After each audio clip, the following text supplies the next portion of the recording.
welcome to Words with Friends Live. I'm your host, Brian Kimmett. Now, we already have Music Mondays, Wednesday Hump Days, and now we have Foodie Fridays, which means you and I are about to make a meal out of today's game. It means we've got tasty trivia appetizers about to be delivered to your brain plate. Brain plate. And on today's menu, I recommend the jackpot du jour.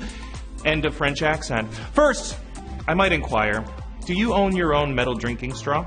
Do you use cloth bags when you go grocery shopping? Do you have a rain bucket in your yard? And finally, do you have a composting toilet? Well, the last one is super gross and makes your neighbors shiver, but it's the right thing to do. If any of these describe you, don't miss our special Monday Earth Day show, for Earth Day. I think it's Earth Day. The only music we want to hear that day is from your own didgeridoo or pan flute. Nepali throat singing also passes Earth Day muster. Prepare yourself. Rusty throat. Here's how it's going to go. I'm going to ask you 12 questions, each with 3 multiple choice answers. You have 10 seconds to tap on the correct one. Yelling it at your phone does not work. You must tap it. When your phone vibrates, it means your table is ready. Okay, it means you have only 3 seconds left. Answer all 12 questions correctly, and you will be chowing down on some of our $2,500 jackpot. Look at that. I love numbers with commas in them. Now make sure you are hooked up to Wi-Fi and that your battery is charged and ready to go. Check, check. You ready to go? All right, then let's do. Jumping right in. Nearly 20,000 people ready at question number 1. What is the longest curved yellow fruit? Banana, Mississippi, or mulberry? We start off kind of easy on these games. Now with yellow fruits, I'd say my fave is the lemon.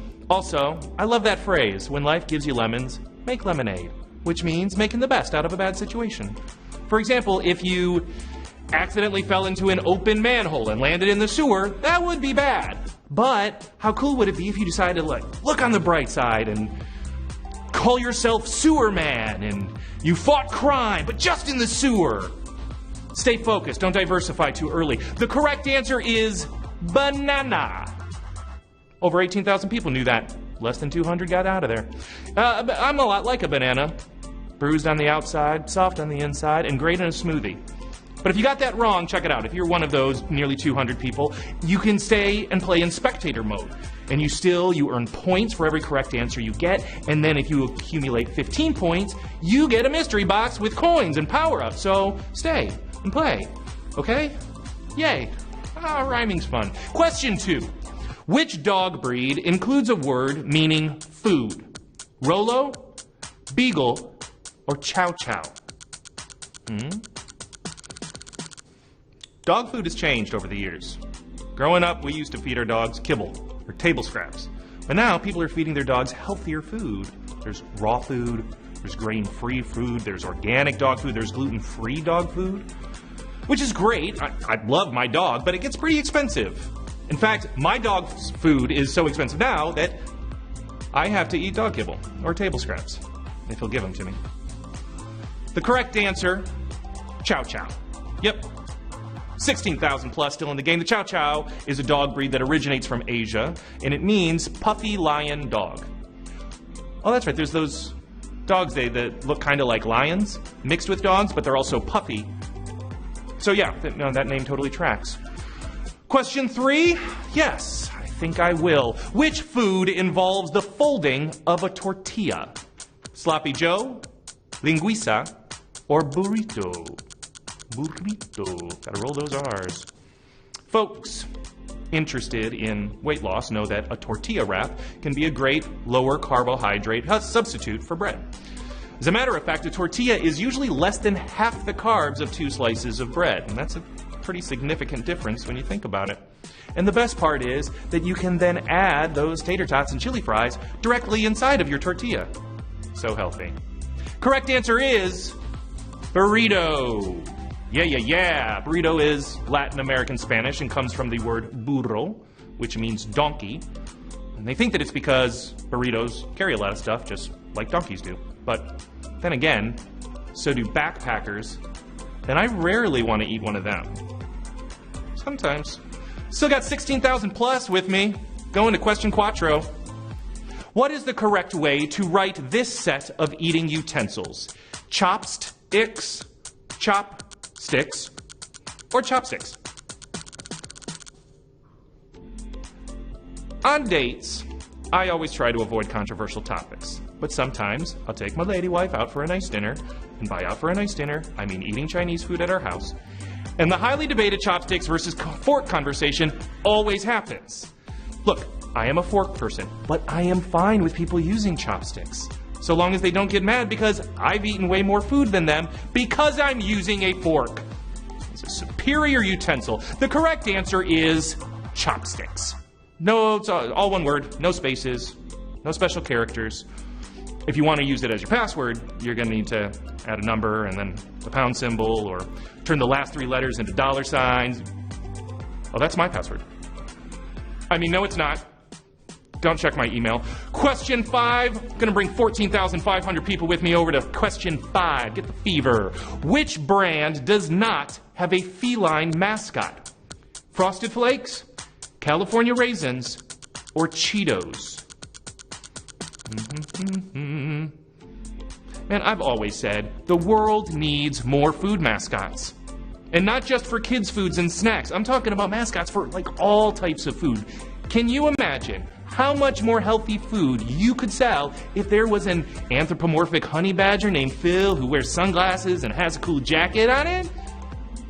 If I saw that on a grocery shelf, I would absolutely eat quinoa. Correct answer, although, is California Raisins. Yep, 12,000 plus knew that. They had commercials where a bunch of animated raisins sang Marvin Gaye's I Heard It Through the Grapevine. I remember thinking it was the greatest commercial because I constantly thought about singing raisins all the time. Still working it out in therapy. Question 6. Sure. Which popular Italian dish is spelled correctly? Risotto, tiramisu, or spaghetti, as spelled down there? Italian dishes traditionally are made with a lot of carbs and a lot of love, but a much higher ratio of carbs to love. And when it comes to Italian dishes, the weirdest is antipasti, because antipasti sounds like it's fighting the pasta, and it's fighting it with its superpowers: olives, anchovies, cheeses, and meats. It's literally anti-pasta. And the only thing better than antipasta is even more pasta. Are you with me?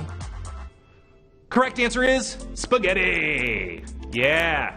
Biscotti is one of my favorite pastas because not only is it delicious, but it's also quick and easy to make, and people think it feels a lot like brains.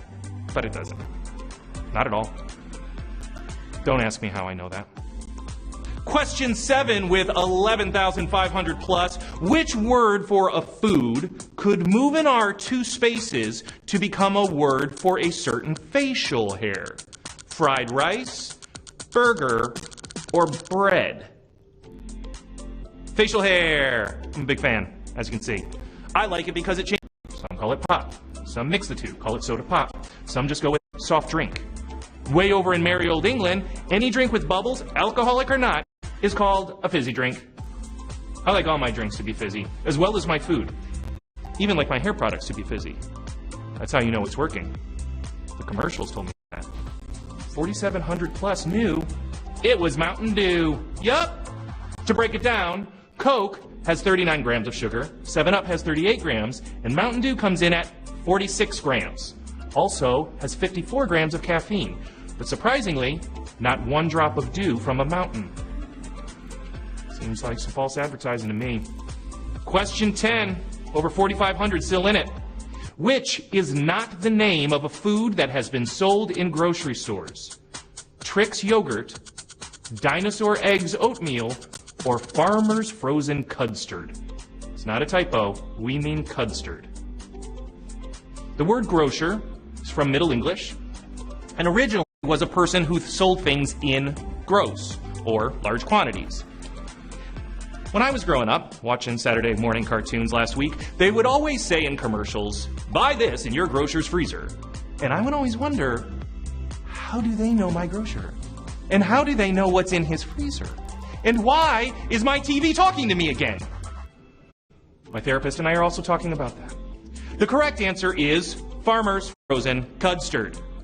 Booyah. 1200 didn't get that, but 3+ did. I was really hoping that that was the made-up one, because cud is digested food returned from the stomach to your mouth for further chewing. And why would you want to buy that when you can get it from your stomach for free? Come on, guys. Use your upstairs. Question 11. Let's get to it. 2 left, all right? Which is a more integral ingredient in